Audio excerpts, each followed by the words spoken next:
है क्योंकि मैं एक शिक्षक हूँ। शिक्षा एक सतत यात्रा है।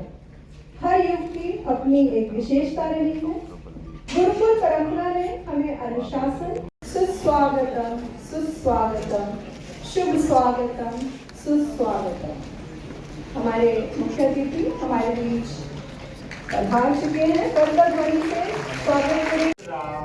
द्रोणाचार्य अर्जुन, क्या आधुनिक युग के लोग उन्हें भूल गए? नहीं नहीं, हम इन्हें बिल्कुल भी नहीं भूले हैं। ये हमारी संस्कृति और परंपरा के गौरव हैं। एक शिक्षक हर युग में अपने बच्चों को पढ़ाते लिखाते हैं, उन्हें इस काबिल बनाते हैं कि वो अपनी आजीविका कमा सकें और एक good standard of living maintain कर सकें। अब आप कौन है भाई? मैं वर्तमान हूँ, आप सबका आज। शोभनम शोभनम। वत्स, आपके विचार भी उत्तम हैं, परंतु शिक्षा का उद्देश्य मात्र आजीविका उपार्जन और उच्च जीवन स्तर रखना नहीं। विद्या ददाति विनयम विनयाति पात्रताम। विद्या सिर्फ ज्ञान नहीं, अनुशासन और धैर्य है शिक्षा। संयम व चरित्र निर्माण है शिक्षा। जीवन जीने की कला है। आत्मा का जागरण है शिक्षा। शिक्षा ईश्वर प्राप्ति का मार्ग है। लेकिन समय बहुत बदल चुका है। आज के समय में आपकी बातें बेमानी है। अतीत जी, आज शिक्षा धनुष बाण चलाकर नहीं प्राप्त की जा सकती। हे अर्जुन, अगर तुमने मछली की आंख को बेच दिया तो तुम परीक्षा में उत्तीर्ण हुए। आज शिक्षा बदल चुकी है महाराज। Smart board, smart class, internet, laptop ये हथियार हैं शिक्षक के। मेरा लक्ष्य है श्रेष्ठ भारत, विकसित भारत, विश्व गुरु भारत। क्या कह आने वाला समय है, फ्यूचर। आप मुझे भविष्य कहते हैं। मेरा युग मशीन का युग होगा। इंसानी टीचर्स की हमें कोई जरूरत नहीं है। वे फालतू हैं, बेकार हैं, वे करते ही क्या है? क्या कहा? हमारे टीचर्स बेकार हैं? हमें मशीन पढ़ाएंगी? हाँ, इसी में तुम्हारा फायदा है। रोबोट गुरु तुम्हें सही नॉलेज देगा। अगर मैं रोई तो आपका रोबोट गुरु मुझे चुप कराएगा क्या? अगर मैं फेल हो गई, रोबोट गुरु मुझे गले लगाए। और आगे भी समग्र शिक्षा के तहत 450 पोस्ट जो है वो इनिशिएट की गई हैं।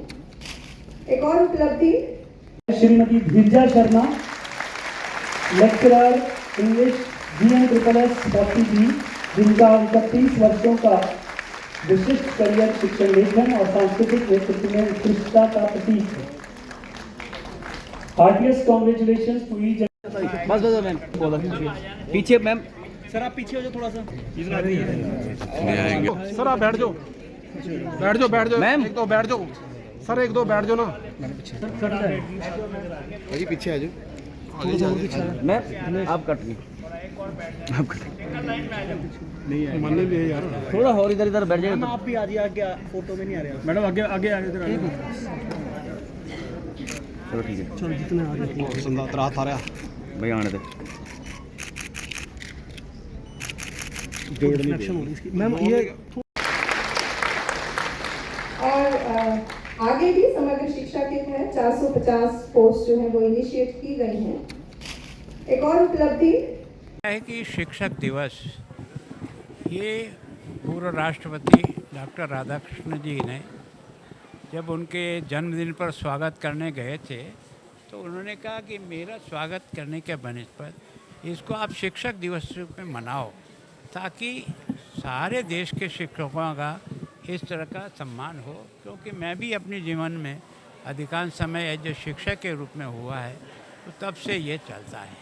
देश में जो अच्छे काम करते हैं, राष्ट्रीय स्तर पर भी करते हैं, राज्य स्तर पर भी करते हैं, जिला स्तर पर भी सम्मानित करते हैं, ताकि उनके सम्मान से बाकी शिक्षक प्रेरित होकर के अगले वर्ष वो भी प्रयास करें कि अच्छे शिक्षक के रूप में उनका सम्मान हो। और वास्तव में देश का भविष्य कहीं किसी पर टिका हुआ है तो वो शिक्षक पर टिका है। सर अगर भारत का अतीत, वर्तमान और भविष्य जो कुछ भी आप मैं आज देख रहे हैं, इतनी चुनौतियां शायद किसी देश पे नहीं आई होगी जितनी भारत पर आई है। लेकिन भारत ने इस चुनौतियों का मुकाबला किया, क्योंकि किसी न किसी शिक्षक ने एक प्रयास किया कि ऐसे बच्चे तैयार हों जो हर परिस्थिति में उसका मुकाबला करके सफलता की ओर बढ़ा। तो निश्चित रूप से देखो, सामान्यतः पंजाब इस समय बाढ़ की दृष्टि से बहुत ही संकट में है, इसमें कोई बात नहीं। 7 जिले मैंने स्वयं ने भी देखे। वास्तव में कई ऐसे खेत हैं, घर हैं, गांव हैं जो 12-12, 15-15 दिन से पानी से घिरे हुए हैं। लेकिन इस देश, यहाँ का प्रदेश का मैंने देखा है कि यहाँ की पब्लिक, यहाँ की आर्मी, BSF, प्रशासन, पुलिस, कलेक्टर एक अच्छे टीम के रूप में काम करने के कारण से इतनी भयानक बाढ़ आने के बाद भी जनहानि इतनी कम, जो कई बार हमारे यहाँ तो एक ज़िले में हो जाती है, लेकिन यहाँ इतना होने के बाद भी जनहानि जो है ना वो कम से कम हुई है। पशुओं की हानि के बारे में तो पानी उतरने के बाद से ही आंकड़े आएंगे, लेकिन निश्चित रूप से केंद्रीय कृषि मंत्री जी भी आए हैं, प्रधानमंत्री जी ने मुख्यमंत्री से बात की, मुख्यमंत्री स्वयं दौरे पर हैं, 7 जिले मैं भी घूम करके आया हूं। तो और केंद्र की टीम भी असेस कर रही है कि वास्तव में कितना नुकसान हुआ। तो असेसमेंट के बाद निश्चित रूप से केंद्र पूरी मदद करेगा, जैसा प्रधानमंत्री जी ने मुख्यमंत्री जी को कहा है। गृह मंत्री जी को मैं 29 तारीख को ही मिल करके, उस समय 26 से शुरू हुआ था अपने यहाँ बाढ़ का दौर, उन्होंने भी आश्वस्त किया है।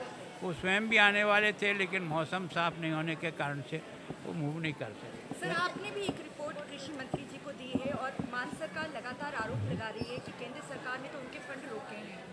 देखो, मैं सोचता हूँ कि मैं उन दोनों के झगड़े में नहीं पड़ना चाहता। मैं सोचता हूँ कि जो होना चाहिए मदद, वो उस किसान को होना चाहिए। इसमें किसी व्यक्ति को नहीं हो रहा है, किसी सरकार को नहीं हो रहा है, किसी नेता को नहीं हो रहा, किसी पार्टी को नहीं। और जब जनता है 100% बिल्कुल निश्चित रूप से करना हमारा दायित्व है। हम कोई उनके ऊपर मेहरबानी नहीं कर रहे हैं। ऐसे संकट के समय में जितने भी राज्य हैं सबको मदद करते ही हैं। देखो, मैंने तो जो वस्तु स्थिति वहाँ देखी, कितने लोग कैंप में रह रहे हैं, कितने कैंप चल रहे हैं, कितने लोगों की डेथ हुई है, पशुधन की स्थिति क्या है, कैंपों में दवाई, पानी, बाकी सामान मिल रहा है कि नहीं मिल रहा है, वहाँ तक पहुँचने के लिए क्या क्या हमने हेलीकॉप्टर लगाए, कितने लोगों किससे बचाए, तो इतना, और फसल का कितना एरिया घेरा हुआ है, तो उसका फसल का अनुमानित नुकसान क्या होगा। निश्चित रूप से आंकड़े जाने के बाद केंद्र सरकार पूरी मदद।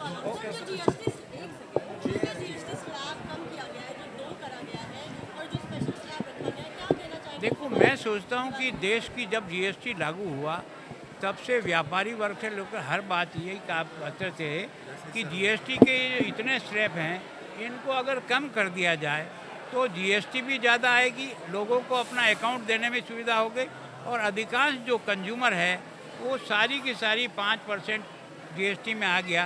तो सामान्यतः जो बिल लेने की आदत आपकी और मेरी भी नहीं रही है, अब हर आदमी सोचेगा कि 5% दें और अधिकृत बिल लेंगे तो कभी भी कोई चीज़ खराब आ गई तो उसको बदलने का अधिकार होगा।